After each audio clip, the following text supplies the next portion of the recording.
नमस्कार। आप देख रहे हैं जिन टीवी 24 और मैं हूँ पूनम चहल। भारत के इतिहास में कुछ ऐसे व्यक्तित्व हुए जिनके काम समय की सीमाओं में कैद नहीं हुए।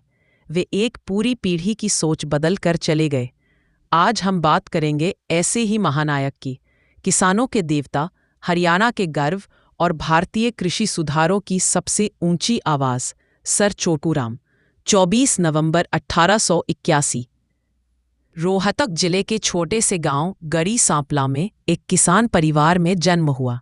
राम रिचपाल, जिन्हें आगे चलकर दुनिया सर छोटू राम के नाम से जानने लगी। वे घर में सबसे छोटे थे, इसलिए प्यार से नाम पड़ा छोटू। पर किसे मालूम था कि यही छोटू आगे चलकर भारत के किसानों का सबसे बड़ा नेता बनेगा। उनका परिवार साधारण था, खेत थे पर आय कम, परिवार में अनपढ़ लोग ज्यादा। लेकिन इस घर का एक बच्चा पढ़ लिख कर समाज को बदलने का सपना देख रहा था। अपने बचपन में छोटू राम ने गरीबी को सिर्फ देखा नहीं, बल्कि महसूस किया। भूखे पेट स्कूल जाना, किताबें उधार लेकर पढ़ना और कई बार खेत में काम करके ही अपनी पढ़ाई जारी रखना। लेकिन हिम्मत कभी नहीं टूटी। शिक्षा उनके लिए सिर्फ पढ़ाई नहीं, बल्कि जनता की बेड़ियां तोड़ने का एक माध्यम थी। गांव के स्कूल से पढ़ाई शुरू कर राम रिचपाल ने अपनी मेहनत से हर कक्षा टॉप की। फिर उन्होंने कॉलेज का रुख किया और कठिन परिस्थितियों के बावजूद 1911 में आगरा विश्वविद्यालय से कानून की डिग्री हासिल की। उनकी पढ़ाई सिर्फ किताबों तक सीमित नहीं थी। वे समाज, राजनीति, कृषि, अर्थशास्त्र हर विषय को समझते थे।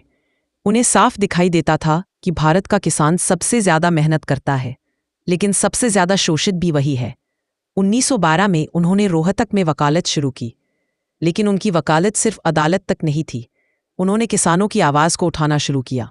उन्हें महसूस हुआ कि किसान सिर्फ साहूकारों, महाजनों, जमींदारों से नहीं जूझ रहा, बल्कि अंग्रेजी कानूनों से भी लड़ा रहा है। किसान दिन रात खेत में पसीना बहाता था और बदले में मिलता था कर्ज, शोषण और बेगार। यही दर्द छोटू राम को राजनीति की ओर लेकर गया। किसान की आवाज़ को मजबूत करने के लिए उन्होंने कई सामाजिक और शैक्षणिक संस्थाएं शुरू की। 1912 जाट सभा की स्थापना, 1913 जाट हाई स्कूल की नींव, छात्रों को छात्रवृत्ति दिलाना, ग्रामीण युवाओं को नौकरी योग्य बनाना, किसानों के बच्चों को शिक्षा दिलाने के लिए अभियान चलाना। छोटू राम का मानना था, अगर किसान का बेटा पढ़ लिख जाए तो पूरा समाज बदल जाएगा।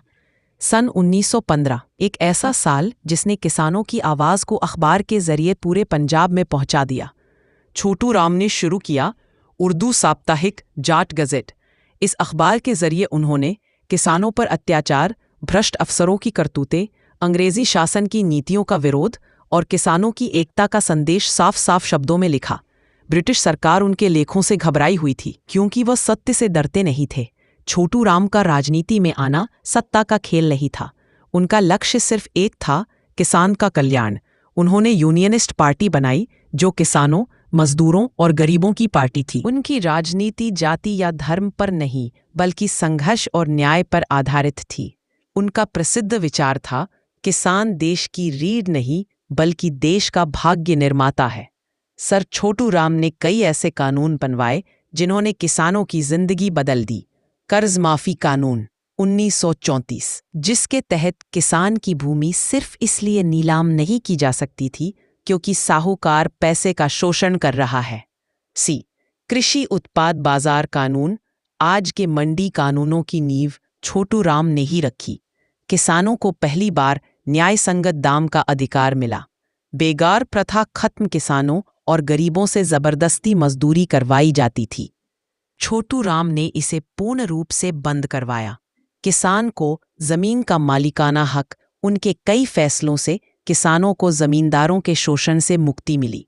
इन कदमों ने किसानों को पहली बार सिर उठाकर चलना सिखाया। सर छोटू राम को धरती पुत्र इसलिए कहा गया क्योंकि उन्होंने किसान को कर्ज से मुक्ति दिलाई, खेती को लाभदायक बनाने के प्रयास किए, शिक्षा, नौकरी और समाज सुधार को बढ़ावा दिया, सिंचाई, नहरें और कृषि योजनाएं शुरू करवाई, किसानों को राजनीतिक शक्ति दी। वे कहते थे, किसान के पसीने में देश का भविष्य छिपा है। आज जब भी कृषि नीति बनती है, किसानों के अधिकारों की बात होती है, या मंडी कानूनों पर बहस होती है तो सर छोटू राम का नाम सबसे पहले लिया जाता है। उनका विजन इतना दूरगामी था कि 100 साल बाद भी उनके बनाए कानून आज के कृषि तंत्र की रीढ़ है। सर छोटू राम सिर्फ एक नेता नहीं थे, वे एक क्रांति थे, एक सोच थे, एक शक्ति थे जो आज भी हर किसान को प्रेरित करती है। जिन टीवी 24 की ओर से हम उन्हें शतशत नमन करते हैं। अगर आप सर छोटू राम जैसे महानायकों के बारे में और जानना चाहते हैं तो हमारे चैनल को सब्सक्राइब करें, वीडियो को लाइक और शेयर करें। मैं पूनम चहल, जिन टीवी 24 से अगले एपिसोड में फिर मुलाकात होगी।